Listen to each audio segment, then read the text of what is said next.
condemn this meme. We should condemn the source, right? What's been driving this. The president's words have consequences, right?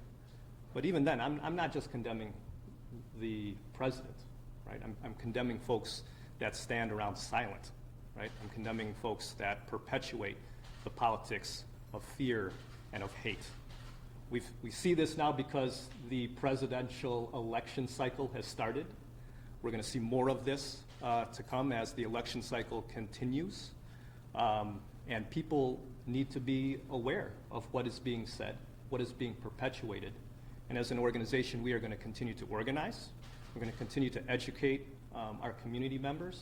And not only will we have an organized response, we will have a political response to say no to the politics of hate, of division, of fear and scapegoating. And so we're proud to stand here today with our brothers and sisters, but this is also a call for other people to get involved and to call awareness to this issue. Lawrence, can you just say your name so we have? First name Lawrence, Lawrence. Last name Benito, B as in boy, Enito. Thank you.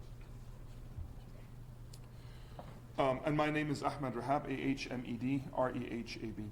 We're going to have one more speaker join us. If she makes it on time, she'll address you on some legislation that we're proposing through CAIR-Chicago. But in the meantime, I just want to add a couple more comments, and that is, we talked about the meme, we talked about the trend of these types of memes. It's not about one meme that brings us here today. It's about a culture that exists within the Republican Party, unfortunately, and really that exists in the political fabric of America today. And it is problematic and poisonous, I think, to our development as a nation. But also about the president's leadership of that culture. And the fact that his comments about go back where you came from reminded all of us who happen to be a minority, whether religious or national or racial minority, of the playground taunts, of taunts that we've heard on the streets that are of the same nature, that we don't belong simply because of how we look. That is profoundly un-American and anti-American. Nothing could be more anti-American than that suggestion. This nation is built on its diversity, and its strength comes from its pluralism. And that's exactly what he's taking a swipe at, not at those 4 women alone. And the silence of the GOP is complicity. The fact that only 4, I believe, out of the entire Congress made any comments against this profoundly un-American statement is problematic. The other thing is, we have to ask ourselves, he says it's because you're socialist. It's not because of where they're born, and his supporters say the same thing. Well, a question, when was the last time you heard somebody tell Bernie to go back where he came from? Is Bernie not more associated with socialism? It isn't about socialism. It is about the fact that there are women of color. That's what this is about. And the idea that, well, if they don't like it, it's because they don't like it. Well, I'm sorry, but I recall Donald Trump himself not liking a lot of things about America and complaining about a lot of things in the Obama tenure. And even now, there's a whole litany of sound bites that we can provide of him engaging in what all Americans have every right to engage in, which is criticism of what is wrong with our nation. At no point did anyone suggest that he should go back to Germany or Scotland. And I'll remind you that his mother, his own mother, was born in Scotland, and his grandfather from his father's side was born in Germany. So he's a recent immigrant, as recent as anybody else. I don't know any African American who's more recent than him, but there's nothing wrong with being a recent immigrant. But my question to him is, would you like someone to tell you to go back to Germany or Scotland as a result of your right to take issue with something that is wrong in this country? Because that's what you're doing. And you know what? It could be said right back to you. But we don't believe that's the right thing to say. So stop saying it. I want to introduce now Maaria Mozaffar, our legislative director here at CAIR-Chicago, to talk to you about some proposed legislation.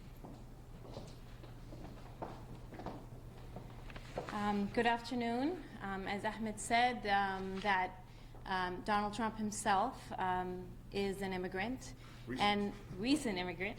But right now, what I want to do, and I'm sure Ahmed has already done this, but literally, the message we want to give is that you're better than this. America, you're better than this. Republican Party, you're better than this. At this time, when our country needs to be united, at this time when people are starved in this country for health care, for proper education, for basic daily needs that are not being met, it is our responsibility and elected officials' responsibility to up the game. And what I mean by that is substantive discussion on policy issues. When I see this, and I'm sure Ahmed has stated this is a lack of substantive policy issues. What's more alarming is that despite the fact that this Facebook post was taken down, that this person represents a political party and a political ideology. And right now, what this also says is that it insults, we feel, also the Republican voter. Because the Republican voter, in our minds, is an American. And we feel that every voter and every constituent knows that they're better than this. So we want to say to the Republican Party, don't fool America. America knows what it is. And America knows that it's better than this. And don't try to define something that they're not. The other thing we want to say is that we can discuss hate and we can discuss that there are individuals that are spreading hate. But we are of the mindset that we cannot move forward without solutions.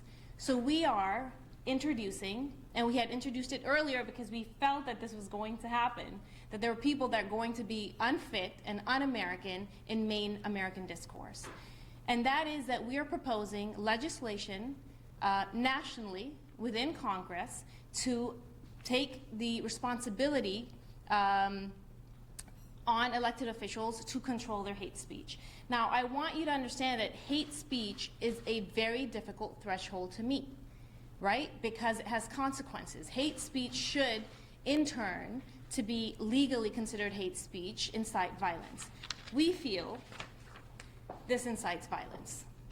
And we feel that elected officials have a responsibility to be held to the same standard that all Americans are held to. So if you're an elected official and you feel that there's no real consequences to your hate speech, we want that to change because we know what America is. The other thing I want to state, when you apologize for your actions and you take down a Facebook post, that does not negate the fact that there's real serious casualties and consequences to your actions. Of course, as we know, these individuals have received death threats. And there are individuals who want to find excuses to gain attention. We want to ask the Republican Party, whose attention are you seeking? Who are you encouraging? And we want to remind them that every individual, American, immigrant, elected, constituent, should be held responsible for hate speech. And we can answer any questions. Can you say spell your name so we have that as well? I'm sorry? Can you say spell your name and your title so we have it? Sure. Maaria, last name Mozaffar, and I'm the legislative attorney for CAIR-Chicago. Pronounce your name if you would. Maaria Mozaffar. So if you have any questions, you can feel, and I would just reiterate that there are many in the GOP that have issue with this culture. So you mentioned that someone said that the Facebook post kind of made its way through their normal checks and balances or something. What about that? Where did that kind of denial or statement come from? What level of the? Go ahead, yeah. This was an official statement, an apology that came from the Republican County Chairman's Association of Illinois' president, Mark Shaw. And he said that this fell through the usual procedures. And again, it's not the first time we've heard this from a Republican Party official whose page hosts anti-Muslim, anti-immigrant, anti-brown or black material. And then in the same apology, he goes on to describe them as socialist anti-Semites. And again, socialist is used in a derogatory fashion, not in a fashion that they would describe themselves. And anti-Semites is something that they would not associate with. They condemn. So in other words, they're saying that they have checks and balances, but this managed to slip past. I suppose so. These are questions really for them. To me, I've seen the meme. It was widely seen by everybody. And now we have to respond to the fact that something like this exists, and it exists in their world. And the fact that the tip of the iceberg kind of seeped through is not the story to me. The fact that the iceberg exists is the story to me. Yeah. Ahmed, can you comment, the County Democrats had their own, what might be considered offensive posts saying what's the news from Klan hood and a MAGA hat to call who was Native American. Yeah, yeah. I mean, do the Democrats need to be called out for this too? I don't think that those two things are on the same playing field, and the reason is that with this and with what the president has been talking about, what is being attacked is a person's religious background, national background, racial identity, where they were born, where their parents were born, etc. With this, it's a political culture that's being attacked. Now, this might be distasteful, but Make America Great Again, or the hats, it's not a religion, it's not a race, it's not a religious background. It's a political idea. So political ideas are fair game. And even if the way to banter about them is offensive, that's a different, just to be clear, it's a different world than the world that the EEOC has declared as a special world. You don't get fired or not hired because you don't like a certain political opinion. But all employers know that they should not discriminate based on religion, race, nationality, orientation, etc. So in that sense, they're in different worlds. But I would appeal to all parties, nonetheless, to seek higher ground in the political debate and to discuss issues that matter to us as voters instead of these gimmicks. Can you talk more about what the legislation is? I'm a little confused about what is it that's being proposed and on what Sure. level of government? Yeah, I'll let her answer that in 1 second. I just want, you had a follow-up real quick. No, I just, this would seem to apply to anyone who, would subscribe to the Make America Great idea, whether you agree with President Trump and everything, is automatically, hates African Americans and supports the Ku Klux Klan. There is an idea out there that the Make America Great Again slogan is really about Make America White Again. And that comes from the policies of the president, the Muslim ban, the anti-immigrant policies, his own statements that he has made from the very beginning up through now. In that sense, this is critique of political statements, political ideas. It isn't a critique of a race. It isn't a critique of a religion or a national origin. This is not saying he's German. This is not saying he's Christian. I don't know what he is. This is saying his ideas remind us of white nationalism, of white supremacy. Now, that can go back and forth in a debate, but it's in a different world than the discrimination based on these metrics that I mentioned type of world. I'll let you answer the question. Sure. Natalie, right? Yes. Yeah, let me answer your question. So this legislation regarding hate speech and elected officials actually was written about 1.5 years ago when we started hearing President Trump state things that we thought would be leading towards hate speech. Specifically, they hate us, Muslims hate us, we need to shut them down. We knew that this was going to be permissible by different aspects of the Republican Party. At that time, the feedback we got from elected officials is that we don't want to control how people hate and the way people think. And then when we saw this post, beautifully created to incite hate and actually meets the threshold, we feel, of inciting violence, we felt that now is the time to make the argument again that this legislation should be put on the federal level. Since this post was specifically targeted by the Illinois Republican Party, we are also going to look at the governor signing an executive order to address Illinois, because what we have seen in legislative action is that a lot of the times what we feel is that we get a response that, well, we'll see how it plays out. There's so many different bills out there. We're going to see how it plays out in the country. So we want to take control of it locally as well. So we're going to be pursuing both options. We're going to be pushing it on the congressional level, and then we'll also be pushing it with the governor to talk about hate speech and elected officials within Illinois. Do you have someone in Congress who is interested in sponsoring this? We did have somebody. And I would wait to hear her response. And what exactly would it censure an elected official if they make? Correct. Okay. Correct. And this is not something that is uncommon. A lot of individuals have gotten away from hate speech and have not resigned, despite the fact that different community members have stood there protesting, stating that they're saying things that are incorrect. But because they're protected by freedom of speech and they're an elected official, they've been, very comfortable in their positions to be able to do so. So we want to end that, and we understand the domino effect and how powerful it can be when this type of post comes from an elected official.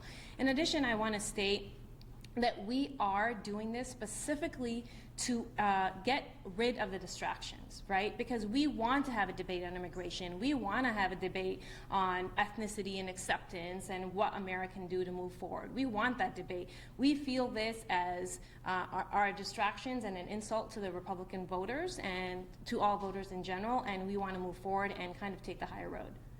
Have you reached out to the governor's office about signing that executive order, and what would it say, and what is their response then? Will we? Can you repeat that? Will you or have you? We will. But you have not yet. We have not yet. Yes.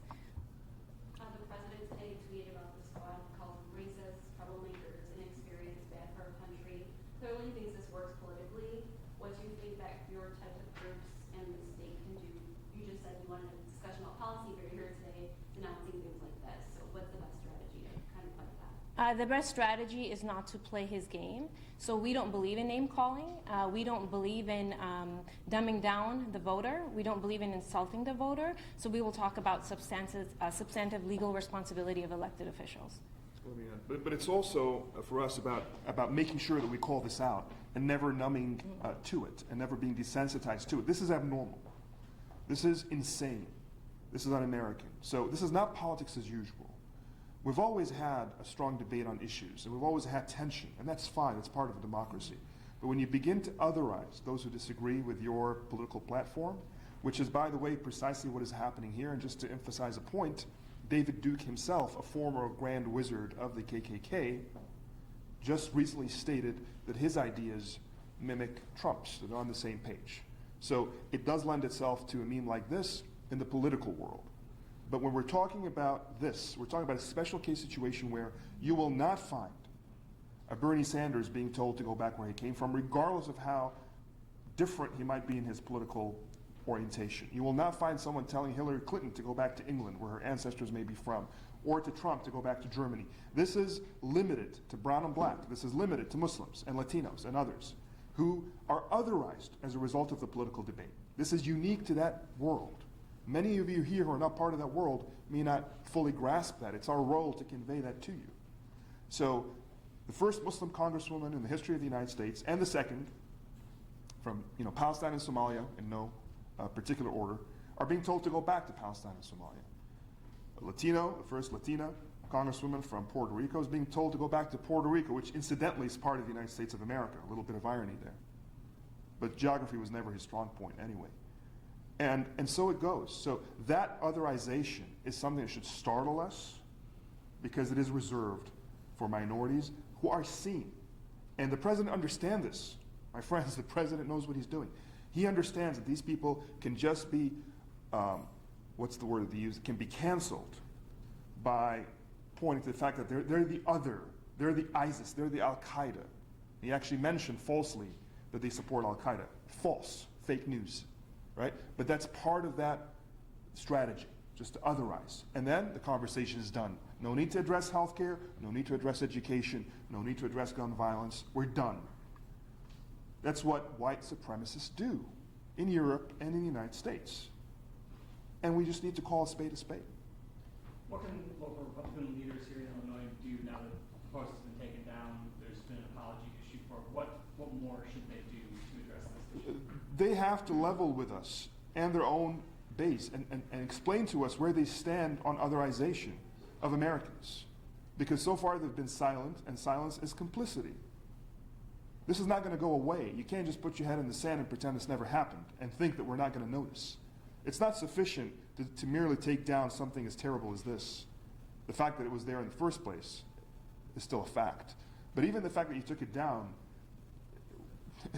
I mean, that's, what do you believe? What is the alternative to this? Okay, this was a mistake, so what do you really believe? We don't hear anything about that because they agree with the president, and their silence is complicity. And And I just want to add to that, specifically to your question, what can the Republican Party do? It can support the legislation to censor elected officials that participate in hate speech, and we'll invite them to do so. Any other questions or comments? All right, well, thank you all very much for your time, and we'll hope to see you the next time, hopefully with better news. Thank you.